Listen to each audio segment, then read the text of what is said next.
पाठ 2। बच्चा चोर। सृष्टि और तन्मय इंडिया गेट पर पिकनिक मनाने जाना चाहते थे, लेकिन पापा की व्यस्तता के कारण ऐसा नहीं हो पाता था। आखिर एक दिन आने वाले रविवार को जाना तय हो गया। पापा मम्मी भी साथ जाने वाले थे। जब शाम को पापा आए तो बच्चों ने कहा, पापा, आने वाले रविवार को हम सभी इंडिया गेट पिकनिक के लिए जरूर जाएंगे। पापा ने अपनी सहमति दे दी।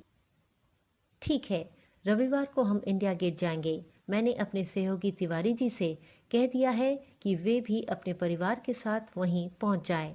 उनके दो बच्चे रोमू और रोहित के साथ तुम खेलना कूदना मजे करना। रविवार को दोनों बच्चों ने फुटबॉल और बैडमिंटन अपने बैग में रख लिए। मम्मी ने कहा कि लंच के लिए छोले और पूरी बना लें। तिवारी जी और उनका परिवार भी रास्ते में हैं। मैंने अभी अभी उनसे बात की है। पापा ने गाड़ी चलाते हुए कहा।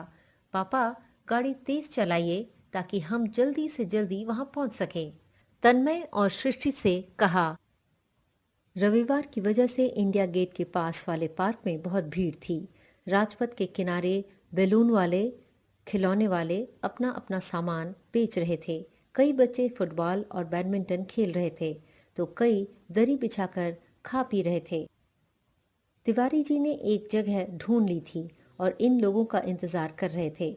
जल्दी ही सृष्टि के पापा भी सभी को लेकर वहां पहुंच गए। दरी बिछाकर पिकनिक बास्केट को रख दिया गया। सृष्टि और तन्मय ने फुटबॉल तथा बैडमिंटन निकाल लिए और रोमू तथा रोहित के साथ खेलने लगे। रोहित अभी 5 साल का था। वह सबसे छोटा था, इसलिए बड़े बच्चों को उसका ध्यान रखने के लिए कहा गया था। जल्दी ही तन्मय, सृष्टि और रोमू एक दूसरे से घुल मिल गए। एक अजनबी इन बच्चों को गौर से देख रहा था। वह धीरे धीरे रोहित की ओर बढ़ रहा था।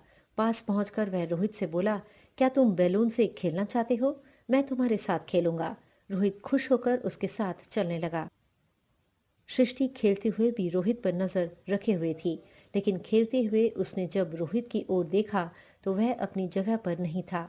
उसने चारों ओर देखा पर रोहित नहीं दिखाई दिया। वह चिल्लाकर बोली, तन्मय, रोहित कहाँ है? तन्मय और रोमू ने भी चारों ओर देखा पर रोहित नजर नहीं आया। अचानक सृष्टि की नजर रोहित पर पड़ी, जो एक अजनबी के साथ जा रहा था। मम्मी, देखो, कोई रोहित को लेकर जा रहा है, सृष्टि ने मम्मी से चिल्लाते हुए कहा। सभी उस अजनबी की ओर दौड़ पड़े। खतरा भांप कर वह आदमी रोहित को छोड़कर भागने लगा।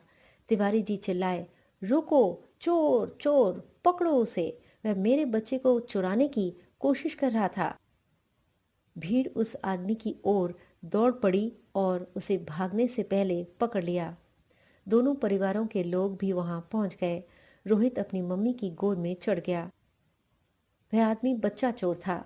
वह ऐसे बच्चों को तलाशता था जिस पर उसके परिवार वालों की नजर न हो। फिर उसे बैलून और खिलौने का लालच देकर पास बुलाता था और उसका अपहरण कर लेता था। भीड़ ने उस आदमी को पुलिस को सौंप दिया। हमें अपने बच्चे के प्रति सतर्क रहना चाहिए, इंस्पेक्टर ने कहा। फिर सृष्टि की ओर देखते हुए कहा, सृष्टि, तुम स्मार्ट और बहादुर हो। तुमने रोहित को बचाया है। यदि तुमने समय रहते रोहित को नहीं देखा होता तो आज शायद रोहित हमें नहीं मिलता। सभी ने सृष्टि की प्रशंसा की। रोहित ने सृष्टि को प्यार किया और उसके गले लग गया।